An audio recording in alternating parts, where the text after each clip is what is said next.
Hey everyone, welcome to the first episode of the Hammer and Nail Show. I'm Jack Hammer, and this is my partner Jesse Naylor. We're really excited to kick off this new venture.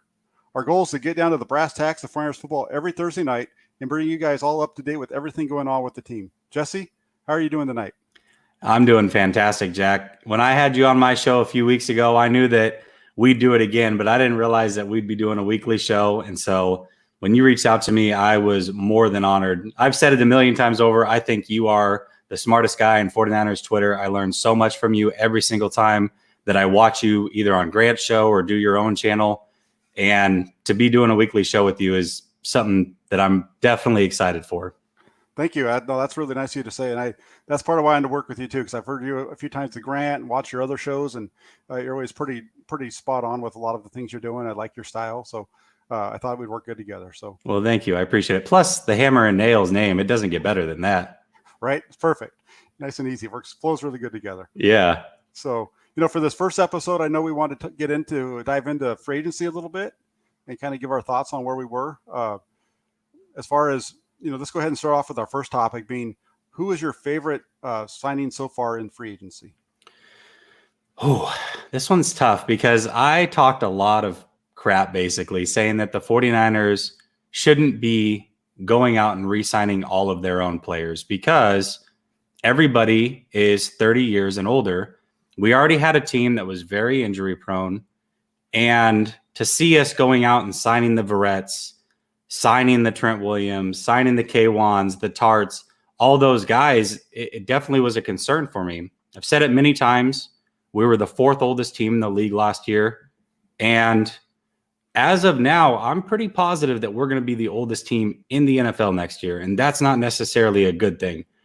That being said, getting Verrett for the price that we got him has to be my favorite signing, because I expected Verrett to sign a 3-year, let's say $24 million deal or a 2-year, $18 million deal. When I found out that we got him for $5.5 million and it could escalate up to $6.5 million, that's a steal. I mean, we're getting a guy that, yes, has an injury history, but the 2 years that he's been healthy in the NFL, he's been an elite corner. So to get him at that price, it doesn't get better than that. On a prove it deal, that's where I'm at with it. Yeah, and I understand that. That's definitely one of those ones that none of us, I think, really thought was going to happen just because of the great season he had last year. So I think we all pretty much thought he was a goner. So I can see where you're going with that one. For myself, my favorite one, I'm actually going for somebody that wasn't on the team before. Okay. I kind of bounced back a little bit between both Samson Ebukam and Alex Mack. And for me, I think I landed on Alex Mack as being my favorite signing. And I understand that he's on the older side, but that's really the key to the whole offense. I think. I know the quarterback's big, but that offensive line really struggles if they don't have a center that's your quarterback of your team. And Mac brings that in spades. He understands this offense really well, and he's going to be able to get everybody in the right position. And then you watch him on film, and you see what he was able to do when he was in Shanahan's offense back in 2015 and 16. You see him being able to still do a lot of those things even at 35 last season with the Falcons. So I'm really excited to see what he can bring to the table for the team in 2021. Well, I was going to ask you that because you said, I know that you've watched film on him, multiple film breakdowns and whatnot, but do you think that he's lost a step at all? Or do you feel like he's basically the same player as long as he doesn't all of a sudden become injury prone, maybe because of his age and whatnot? Yeah, and that's a really good question. I wouldn't say that he's lost a step in terms of his run blocking. He still has the same power that he had before. He's still very strong in pass protection. You do see it a little bit when he's trying to get to the second level. Sometimes it looks like he's a little bit slower, not quite able to cut off those linebackers that he was doing. He was doing in 2016. But that's kind of to be expected, and it's not overly bad, I guess I would say. Okay. But he's definitely an upgrade, right? I think he is. Yeah. Okay. I think he is. How about Ebukam? Where do you kind of fall on that one? I'm excited about it. The thing is that we basically took Ford's contract, we restructured it. We were able to pick up a possible replacement who is young and most importantly, very healthy. He plays all of his games. And I feel like he may have been playing a little out of position, to be honest. I think for our defense, and what his skill set is, I feel like he can wreak havoc opposite of Bosa if he's given that chance. You add in Kocurek as his coach, and we already see what he's done with guys that are mid-level at best. I mean, honestly, guys that were brought in last year who were on their way out of the league, if we're just being frank, and he's done a fantastic job with them. So you give him a whole season to work with Kocurek, and I feel like the sky's the limit for him. I really do. And again, being able to restructure Ford and bring him in for really, I think, less than even what we saved from Ford. So I think it's a no-brainer. I'm definitely excited about it. And again, when you can take depth from somebody in the division, that's always a good thing. Yeah, yeah. No, I totally agree with you on that one. And you watch him with the Rams, and he was really kind of stuck there behind, I think it was Little. Yeah. You know, and so he wasn't getting a lot of reps, but when he did, he you can see the athleticism just kind of jumps off the screen. He's able to cover guys in the, you know, in pass coverage. He's able to really, when I watch him rush the passer, he reminds me of remember John Randall from the Minnesota Vikings? Oh, yes. Very similar. He's a smaller guy, kind of like Randall was. Explosive. He's not going to beat you with his speed around the edge, but he's just a bulldog. It just keeps coming and coming and coming, and he has what you see is there's a lot of he's very quick, and he's able to really close the gap on the quarterbacks really fast once the quarterback starts to move. So he's able to do a good job of kind of collapsing the edge, and then once the quarterback starts to step up, he does a really good job of shedding. That probably comes from his linebacker background, and he's able to close quickly. So I'm really excited to see what he can do in this defense. I think you're right on the money, though, with him, you know, kind of taking that D Ford role and coming in even under that cost. I think that's a great move for them. Yeah, he was asked to do quite a bit, really. I mean, he was asked to be an actual linebacker there. And so if you give him one job to focus on, and I think one of the things that you definitely nailed was the fact that he has a high motor. He does not stop. And that was one of the things that I really wanted to bring Hyder back for, was the fact that he has no quit in him, and no matter what, he's going to attack. And so regardless of your skill level, if you have that type of heart and that type of motor and fight in you, you can be taught some of the skill things and be a very good player, quite honestly. Yeah. So yeah, I agree with you right there. I think it's going to be fun to see how this all fits together when they get around to it. Yeah, absolutely. So definitely good there. Let's skip over to the other side. So what would you say would be your least favorite signing so far in free agency? All right. I know this is going to be a real unpopular one, but I'm going Trent Williams. Okay. Trent Williams, from a skill set standpoint, is arguably the most talented guy on the team. I mean, let's be real. This is a first ballot Hall of Famer, one of the top left tackles of all time, definitely the top left tackle of his era. The skill set is definitely there. And I do not believe that he's lost a step. However, I know that we've got him pretty cheap this year, and we've got him at a decent number next year. The way that I saw it is we could bring in a guy like Lindsley to play that center position. And in 3 years, when Trent Williams is 35 and costs $26 million a year, you've got a guy like Lindsley who's going to cost $13 million a year and be 32 years old. You can plug and play at the left tackle spot. Let's say it's a Riley Reif. And I know a lot of people want to talk bad about Riley Reif. I understand he's nowhere near the level of Trent Williams. That said, he's more than serviceable. I believe he gave up 1 sack last year.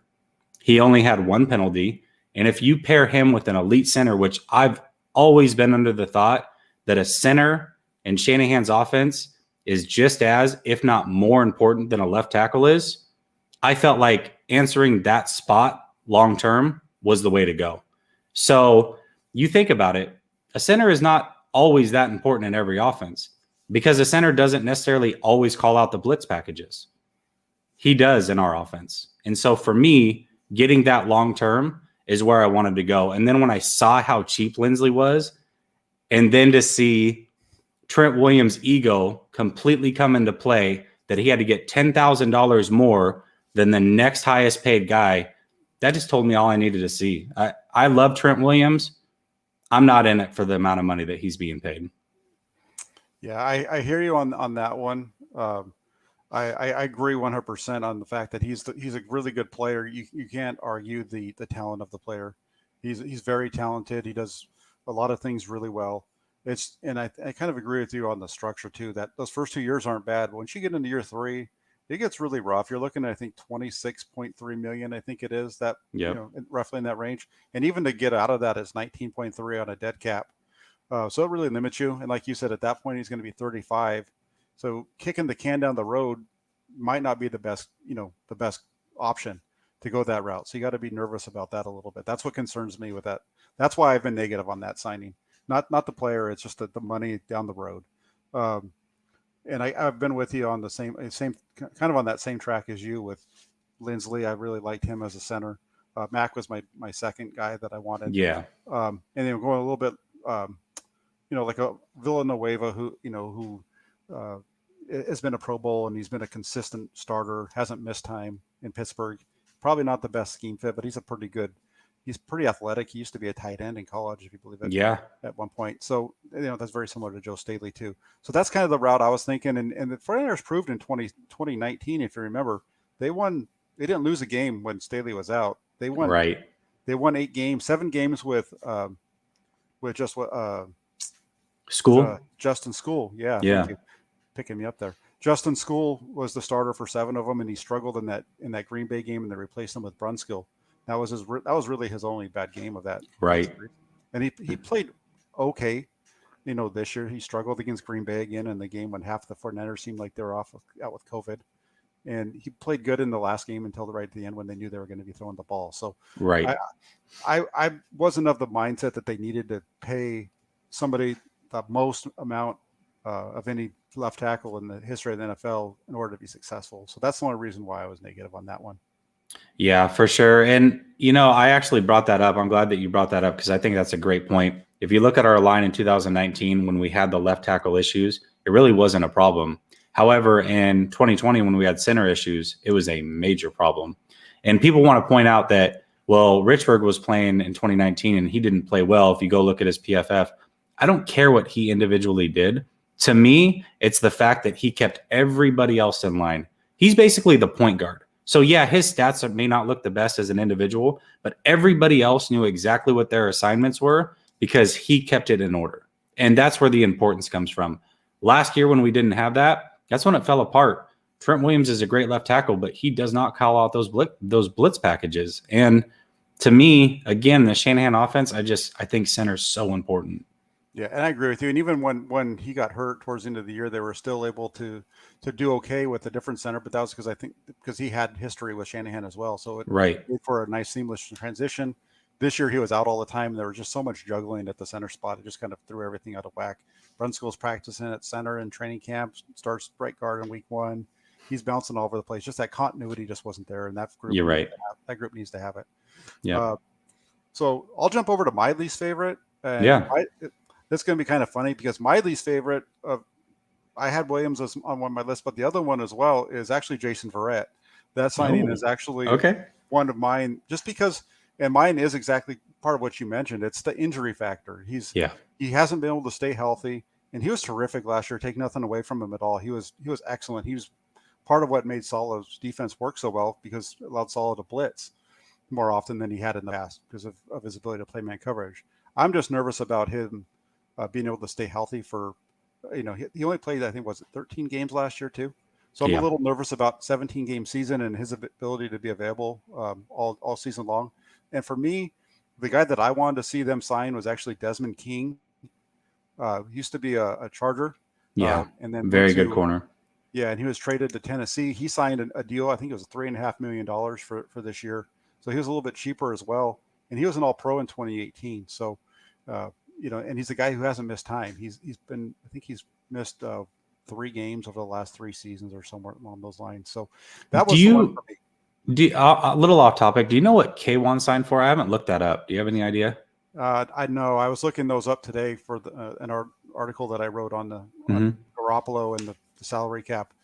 So no, those deals that they signed just recently, K1 and so on, they haven't shown. Yeah, that's kind of what I thought. But I'm with you. I mean, I think King would have been a great replacement. And I was curious about K1 because I really wanted Justin Coleman to come in and be that nickel guy. So I think a King Coleman would have been a really nice pairing. And regardless of what K1 signed for, it really honestly sounds like those two would have been about the price of Verrett. So even though I'm very happy at the price that we got Verrett for and that it wasn't a long-term deal, I can see where you're coming from on that.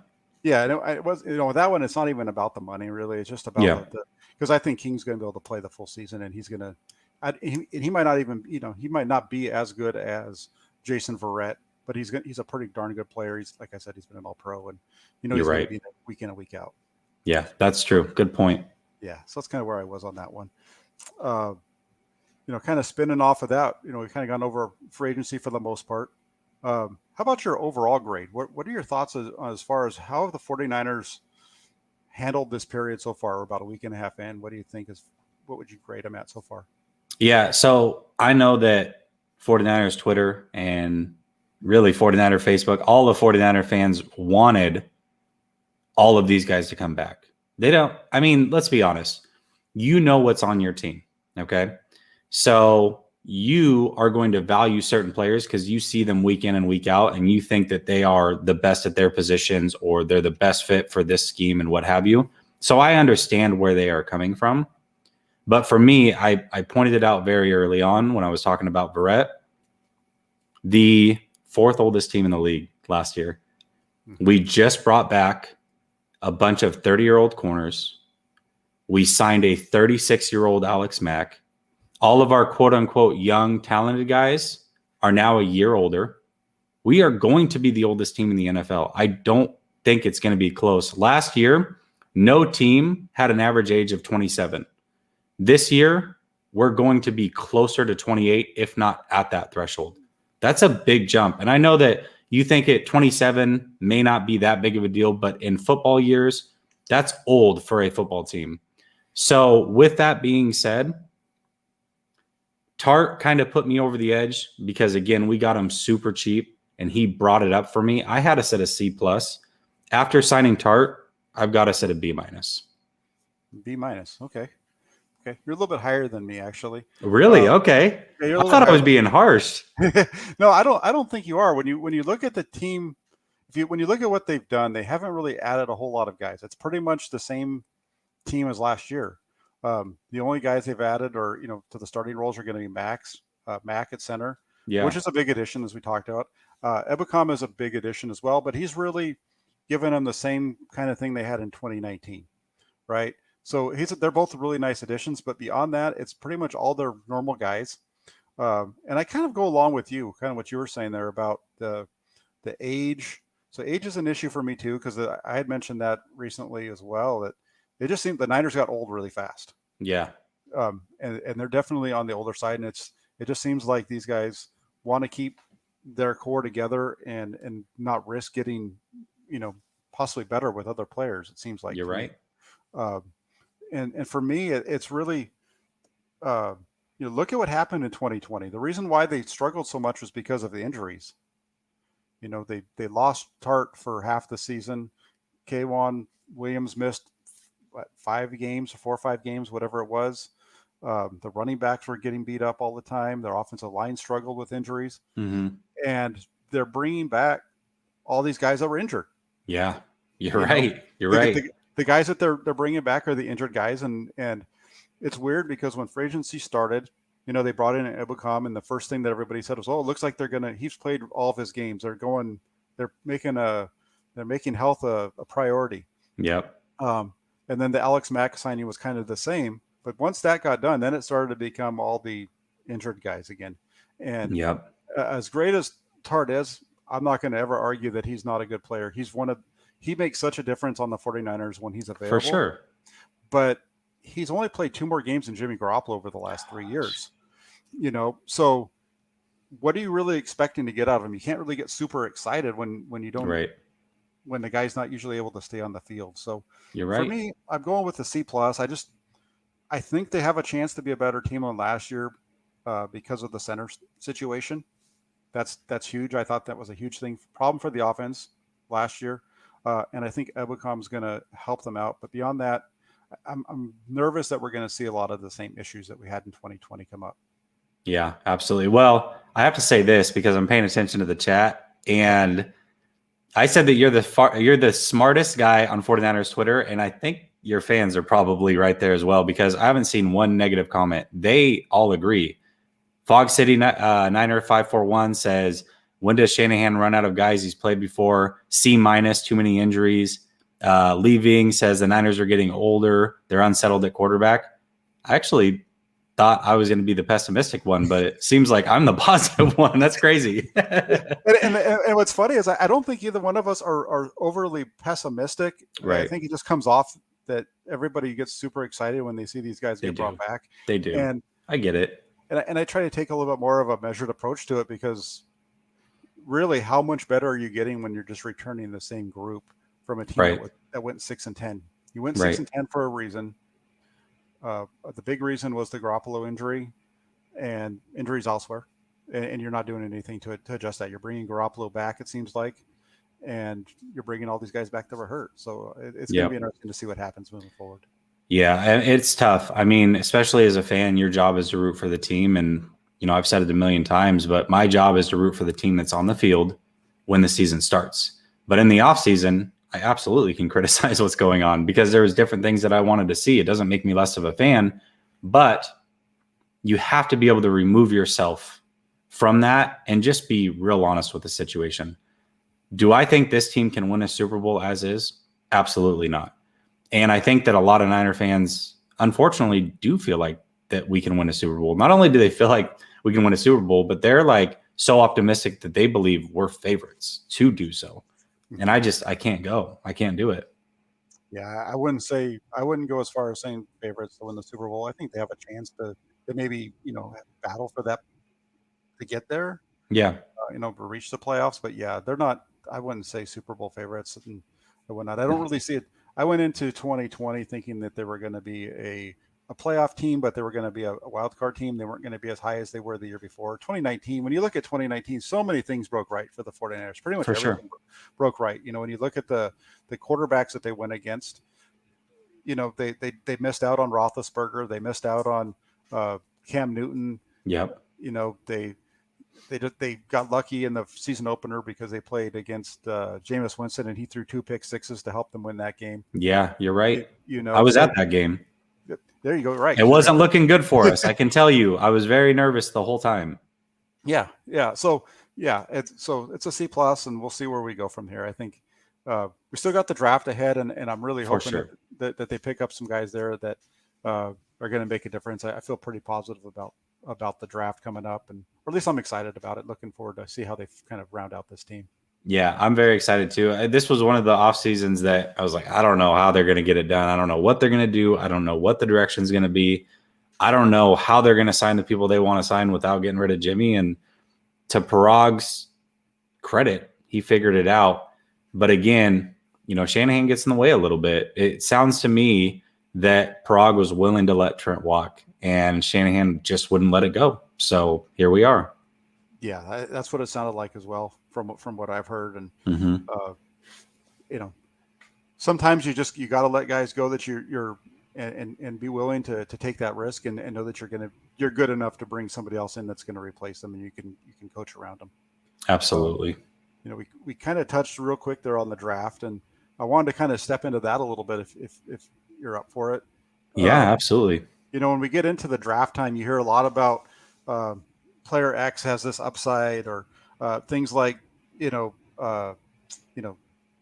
Trey Lance. He has a low floor, but he has a high ceiling. Or Mac Jones has a high floor and a low ceiling, and it kind of goes on back and forth like that. So what are some of your thoughts and philosophy around that? Yeah, so I know there's been a lot of talk about all the quarterbacks that are going to be great this year, and when I had you on my show, I basically broke it down. I said, if you look at the last 23 drafts, really the likelihood of even 3 of these guys being starters in 5 years is about 30%. So the fact that there is talk of 5 guys going in the top 10 possibly, it's absolutely crazy to me. So if there's a guy that I want the 49ers to move up for versus who I actually want them to get, that might be 2 different questions. I'm a Trask guy. I'm a huge Trask guy. So I would love to get Trask in round 2, but I'm certainly not drafting him at 12. And even if I think Mac Jones is the safest quarterback in round 1 outside of Lawrence, I'm not taking him at 12, and I'm certainly not trading up for him because I don't think the upside's there. If I'm going to mortgage my future and or stay put and take a quarterback, I'm taking a guy that has a huge upside. I'm a bit of a risk taker. I get it. But I'm taking a Lance. I'm taking a Fields because, yes, I know the possibility is that they can bust. They could be out of the league in 3 to 5 years. And I've said it numerous times. When you have a quarterback that has that playing style, there's a big chance that they're out of the league because usually those guys aren't backups. Mariota has been lucky to get a backup spot, but usually guys that play that way, they are either starters and franchise guys or they're out of the league. Like there's really not a lot of in between. To whereas if you're a Mac Jones type, you may not be a starter forever, but you can stay in the league for 12 to 15 years and be a backup and be a very serviceable one. It's just the quarterback style that most people want as a backup. So with that said, I absolutely would mortgage the future to get a guy with high upside, a heck of a lot of athletic ability, and trust that Shanahan can make it work. Because in my opinion, if we hit, we go from being, we just said, a playoff team, possibly, if every card falls right, a Super Bowl team. No. That window is wide open. We hit on a quarterback that can be top 10 in this league. We could be contenders for the next 5 to 10 years easily and probably be favorites next year and the year after that. So that's kind of where my mentality is. I'm curious to see what your thoughts are on that. Yeah, for me, I'm a little more on the opposite side of the spectrum from you. I'm a little more of I'm not quite as much of a risk taker as you and Kyle Shanahan. I'm a little bit more of a hold my cards close to the vest kind of guy. So I think that's part of why I like Mac Jones so much. Yeah. I do also like Kyle Trask. I think both of them are very similar in certain things as far as I think when you talk about that floor ceiling kind of thing, I think they're both higher floor, low ceiling kind of players. Yeah. I just like that. I think when I watch them, I see consistency. Yeah. Out of their play, and that's what I like about them. I can envision them doing it and making the plays because I can see them doing that already. The thing for me with a guy like Trey Lance, I can see him doing a lot of things in Kyle Shanahan's offense. You see it on film when you watch it. Yeah. It's very inconsistent, and there's just times where he doesn't pull the trigger, and he just misses guys, and I think it's because he doesn't see the field very well. So maybe that can get coached out of him.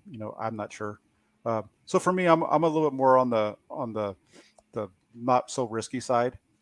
So, kind of based off of all that. So if you're the 49ers and you're going to the draft and you want to grab a quarterback, what are you going to do?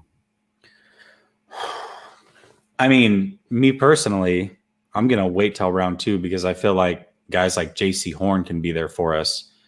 But again, if I'm taking a guy in round 1, I'm trading up to 8 and I'm taking either Fields or Lance. So if I'm forced to take a guy in round 1, that's how I'm going to do it. But if it's my personal opinion and what I would do, I would go round 2, hope that I can get Kyle Trask. Possibly, if I like him enough, I'm going to trade back up into the first round to make sure I get that 5th-year option. And I'm going corner in round 1 just because I love the corner so much. So, yeah. And I can see that, that 8 spot, that 7-8 spot right in that ballpark. That's a nice trading spot from where the 49ers are. Yeah, really, you're right. 7, because you have to get ahead of the Panthers. So yeah, 7's the spot, I think.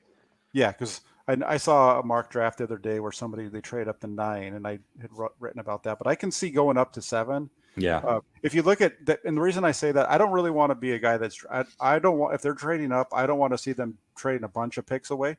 So I don't want to really see them jump up into the top 5 kind of thing. But to get from 12 to 7, that's if you look at some past trades, there's not a lot of you're giving up to do that. So, for example, Josh Allen, on that Josh Allen trade, when Buffalo picked him up, they traded from 12 to 7. Okay. And all they had to do was swap. They swapped picks and give up 2 seconds. So they swapped ones. They gave up their second that year and the second the next year. Yeah. To drop Josh Allen. So I think that kind of gives us an idea of what that would cost. Like for Justin Fields or Trey Lance, if that's where they need to get to. Yeah. I'd be okay with that compensation for them to do that. Yeah. That's good there. I don't know if those are not my quarterbacks, but that's okay. For me, I want to see them go Mac Jones if they're going quarterback in round number 1. I just think that he could step in, and if they keep everything as is and they decide that they're going to run with Garoppolo all this season, that's fine. That gives them a year to sit back and watch, just like it was when he was at Alabama behind Hurts and Tagovailoa.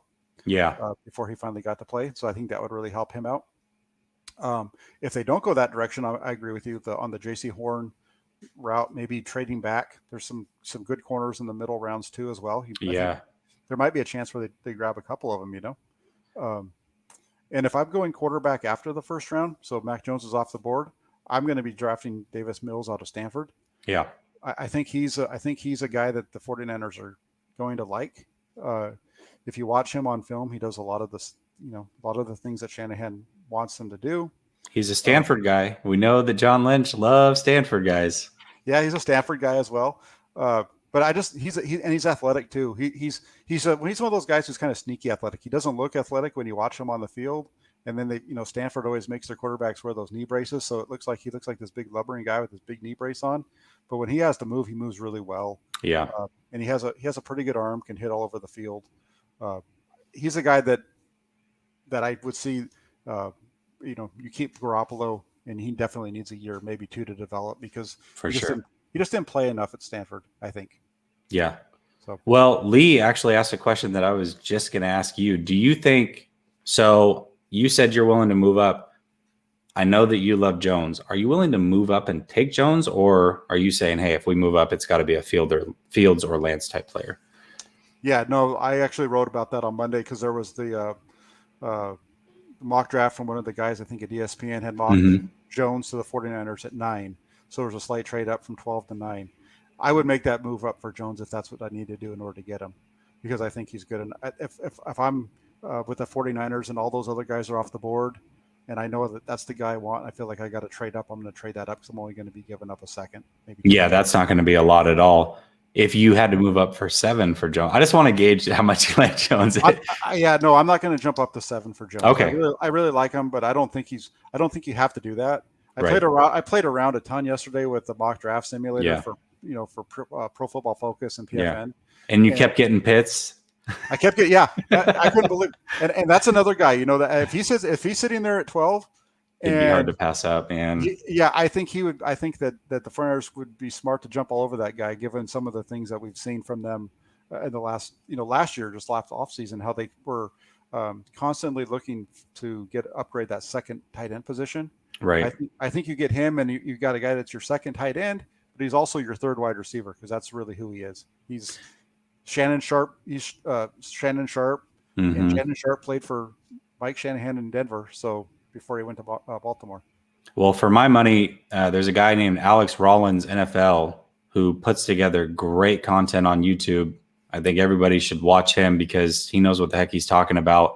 He put together a really good video on Pitts, and he talked about exactly what you said. He's really a receiver. When he has to put his hand in the dirt, he's not very effective. He's not a very good blocker. But if you look at his size, he's slightly bigger than Megatron, and he ran the same 40 time as Kenny Golladay. So his best chance at being successful in the NFL would be receiver. Imagine putting him at receiver. He would be an absolute beast for us. Yeah, well, imagine him working the slot. That's really Imagine him taking the Kendrick Bourne role in this offense. Yeah, I mean, that would be huge. And I watched him on film against Alabama, and there was, and he's running by Surtain on deep routes. Yeah, a couple of times he has him beaten, and Trash just doesn't get the ball to him. But he's got him beat on a go a couple of times in that game. He's a stud. If he was there at 12 and the Niners didn't take him, that would be a crime. Yeah, I agree with you. That would be tough to pass up. Yeah, you put Kittle and him in the middle of the field. Oh boy, those linebackers are in for a rough day, I think. It's definitely not a position of necessarily need. And quite frankly, I don't think we're in a position to take best available, but it becomes a certain point where the talent is so damn high, you just can't say no. You gotta do what you gotta do. Yeah, I agree with you 100%. I think they're that best player available. They're pretty close to that, but if you look at like last year, you knew they were pretty much going to go one of two ways. You knew they were either going to go tackle or defense. They're either going to be going left tackle or they're going to be going defensive tackle, and they went with the defensive tackle because they pretty much already had the deal worked out for Williams. We didn't know that, but they did. Yeah, right. And going into this draft is pretty much the same thing. I think you look at it and it's probably quarterback or corner. Those are the two. They need it. You got a back in there. It's either going quarter or corner, one of those two. Yeah. Fog City Niner says Horn put Pitts in solitary. Yeah, he did. And that's a big reason why I want him. I mean, the guy is just under 6'1" and was able to do that to Pitts. It's extremely impressive. That guy's an absolute bully. So I would love to have JC Horn. Definitely would love to have JC Horn. But I'm with you, Jack. Honestly, if we do exactly what you said, next year we are in a position to take best available, bar none. Yeah. So it'll be interesting to see how it plays out. I'm looking forward to the draft here at the end. Yeah. So, just kind of getting into it. I just moving on to the next one. So, we're just now a week and a half into free agency. The draft's still about a month away. Let's go ahead and see our way too early NFC West predictions. I love this one. Where we think I love this one. Going to shake out. This is always fun to do. Okay. So if you look at the 49ers and you really break down exactly where they stand position group for position group in the NFC West, you can make an argument that they are the best at every single position group in the West. Let's just be honest. You look at defensive wise as a whole, we have a stud at every single level. We have Bosa, we have Warner, we have Verrett, and we have Ward. Then you flip over to the offensive side. I don't think it's really a question. We have the best offensive line in that division. You add in the weapon side of things, and I get it. We don't have necessarily the best receiving core. Not saying that, but when you add in a Kittle and a Juszczyk and a Mostert and a Jeff Wilson Jr., we have the best weapons in the division as well. Mm-hmm. But then we have Jimmy Garoppolo. And when you are by far the worst at the most important position, that takes you down a run. However, what I will say is that schedule is very, very favorable, and I believe that it can offset some of that. The Rams lost a ton of depth. We saw it with Ebicom. They made a trade with the Lions, lost more depth along that defensive front with Brockers. Mm-hmm. And I know a lot of people are ranting and raving about what the Cardinals did, but to Bay Area Baller 18's point, they really made a lateral move from talent-wise standpoint. They lost Reddick and they brought in Watt. They lost Fitzgerald. They brought in A.J. Green. They lost Drake. They lost Patrick Peterson. They brought in a couple guys that, are a little bit older as well. So the leadership has gone up, and I believe in Kyler Murray that much that I think that he can take that next step. I personally would put Arizona 1, but it's tough for me to do that. It's going to be close. From 1 to 4, I feel like there's probably 2 game separation realistically, but I think the 49ers are number 2 in that division. I really do. Looking at that schedule, I see 11-6 all over it. I could see a 12-5 situation because to me, the Packers, although they are a very good team, they are one of the softest teams in the league. And if we are healthy and we can go in there, we will absolutely bully that team. There is no question about it in my mind. We are a nightmare matchup for them. So I could see, like I said, a 12-5 situation, but realistically, I would say 11-6. And I think that puts us number 2 in that division. I think crazy. I know this sounds crazy. It's hard to do this with Wilson being as great as he is, but I think Seattle's the worst team in that division right now. They haven't done anything to improve. They took a historically bad defense that looked a little better at the end of the year because 5 of the 6 final games of that season, they played anemic offenses, and so they looked decent, and they lost some big names on there. They lost Dunlap. They lost Griffin. And I heard that they're cutting Reed tomorrow. So where's the skill on that defense? It's nowhere to be found. I don't like what Seattle's doing at all. I think they are clearly the worst team in that division right now. Okay. And then you have the Rams at 3 then? Mm-hmm. Okay. Yeah. I'm gonna say that for me, I do agree with you on Arizona that they've done some good things. I definitely think the AJ Green thing is being looked over by a lot of 49er fans because of the history there. He had an injury a couple of years ago, and then last year he really didn't have anybody throwing him the ball. Obviously he's not the guy that he was, but he's still pretty good. He's going to give them at least what they got out of Fitzgerald, maybe a little bit more, because he's younger. Yeah. But I'm just not a Kyler Murray guy. I like her. Kyler Murray's a good quarterback. But at the same time, when it comes to throwing the ball, he misses ball. He misses reads. So for me, I'm gonna put Arizona down. I think it's going to be very similar to last year. I think it's going to be between the Niners and the Rams for the top of the division. Okay. I really do. I think the addition of Stafford there is a big deal. You watch the 49ers, just for example, the 49ers and Rams over the last couple of years, and the real difference in those games was the quarterback position and Goff not being able to hit open receivers. Even in last year, in the game down in LA, that's what happened. So I think it's going to come down between the two of them, and I think that Stafford's going to give the 49ers a little bit more fits. So I'm going to say I'm going to kind of go out on a limb here and say Rams number 1, and then it's going to be between the Niners and the Seahawks for second, and I think that's going to be close again. Russell Wilson, for everything you're saying, I hear you. He scares the heck out of me. He does. He definitely does. And especially in the games when they play up in Seattle, he struggles for whatever reason. If you've noticed, when they've played the 49ers at home, even this year when they played them at home in Arizona, he struggled in that game. So, he did. I think the Niners can possibly not sweep them, but at least split that series with them. Yeah. If they can split through all those, if they can split their division games, I think they're going to have a chance to maybe take a step up, because the rest of their schedule is a little bit more on the weak side. So I'm going to go with the 49ers at a game better than Seattle. Let's go there. Okay. Well, the chat's saying that Dunlap signed today.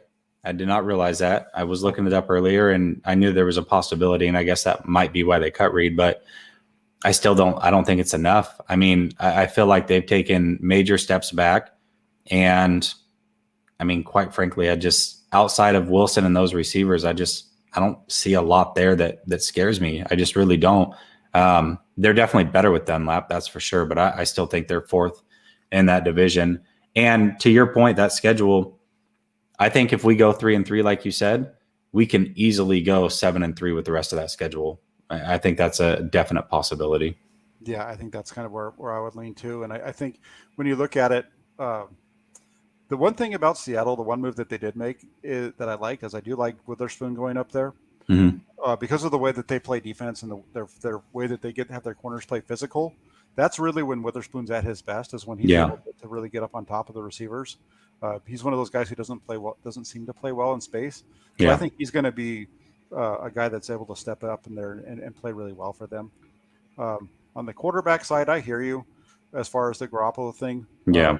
But at the same time, he's been so he's a kind of an enigma, right? He's that guy who he always wins, but everybody's always frustrated with him, right? And I can totally see that. I see, when I watch him on film, especially this last year, he was frustrating. For me, what I would say about Garoppolo is who he is. We know exactly who he is. He's the guy that played in 2019 if he's healthy. And the reason I say that is because if you go back and throughout his career in week 1, he's been so-so, and that's what he was. I almost nailed his numbers for the opening week just based off of looking at his averages in week 1. Week 2, he usually plays better, and we saw him play better in week 2.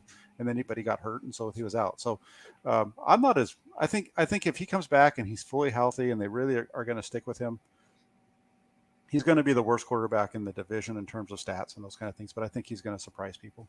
Yeah, absolutely. Ben says 17 games. You're right. I said 11-6 initially, had the 17 games, and then my math the second time around wasn't quite on. I would say 8-3. There you go. There we go. All right. Yeah, I know. I've had that happen to myself a couple of times over trying to run through the numbers and scenarios and everything Yeah. else. So I totally hear that. I think everybody's going to get screwed up on that for as we get rolling in the season here. Right. So yeah, so there you have it. I think we both have the Niners right around that second and third spot in that For spot. sure. So, it'll be interesting to see once we get down there. We get to actually see what the schedule's going to look like and where they're going and when they're going everywhere. So I'm really looking forward to it. Yeah, absolutely. I think the draft's going to be huge. We got to make some major moves, and I'm really curious to see. For some reason, I have it in me that Shanahan's not willing to move up and get his guy. I don't know why I think that. I just have that weird feeling. So we'll see what happens. Yeah, we'll see what happens there, and it'll be fun to talk through this process with you over the the coming weeks as we get closer to it. And then hopefully we'll be able to get our guys once we start getting into our mock drafts and have our guys actually get selected for a change. Yeah, absolutely. Wouldn't that be great? Yeah, it would be. It would be. So that's all I had for tonight. I don't know if there was anything else that you wanted to add. No, I appreciate you reaching out and wanting to put this together. It's going to be fantastic. I was so excited. I've been doing a lot of things and trying to promote my own channel and whatnot. So I've been kind of all over the place, but when you hit me up, I was low key just geeked inside. I was like, okay, yeah, this is the one that I'm really excited about. So I really appreciate you having me on. I'm excited to watch your channel grow because you're one of the best. You really are, and being a part of this is something that I'm super excited about. So I'm ready to continue this going forward. Yeah, like I said at the beginning, I really appreciate you saying all those nice comments, and I'm looking forward to really working out with you too, and talking to all my friends and family about it and stuff like that. Talking about this coming up, so really excited about it. And just so everybody knows that's watching, we're going to be jumping back and forth between our two channels. We'll do some shows on mine. We'll be doing the shows on Jesse's as well. So yeah, just keep up, keep up with us on Twitter. I got both of our handles are there, so just keep up with us on Twitter. We'll be letting you know which channel to jump on that night. For sure. As Jesse had mentioned, I'll do some film breakdown. So hopefully I'll be able to get another one out here pretty soon. Guys are asking me for them, throwing different names at me. So I got to get caught up. I got a job and everything else that I'm doing too on top of this. So yeah. Those film breakdowns aren't easy. They take time. They do. Because let me ask you this, just because I'm always curious, how do you go about doing it? Because I did one on Trask, and like you said, it wasn't easy for me. I had to watch it a full time through, and then I watched it, probably just kind of skimmed through it to make sure I had a few plays. But when you're going through years, you legit know the down and distance before it comes up. You know exactly the situation. You know what happens in that play. How many times are you watching that through before you go through it? I'll watch it. I watch the game really one time. Okay. But when I'm watching that game that one time, I'm taking notes on each play. So I'm doing a lot of rewinding and stuff. So I'm watching the play just to kind of see it unfold. And so I'm taking the distance so that I know what's coming up. Yeah. Run pass, those kind of things. And then I'm just taking my notes on what's happening. And a lot of times it's watching the play 4 or 5 times to really get a chance to see the whole picture of what's happening on the play. And then, a lot of times I'll watch a game, and then I'll be, okay, I get this one, and I'll have kind of a picture in my mind of what I think of the player, but then I make sure I watch about 3 or 4 other games, not at the same depth level, but just to make sure that I'm seeing the same things on other games, so that when I point certain things out with them, as far as strengths or weaknesses, I want to make sure that I'm seeing it in other places, so that it wasn't just a one game thing.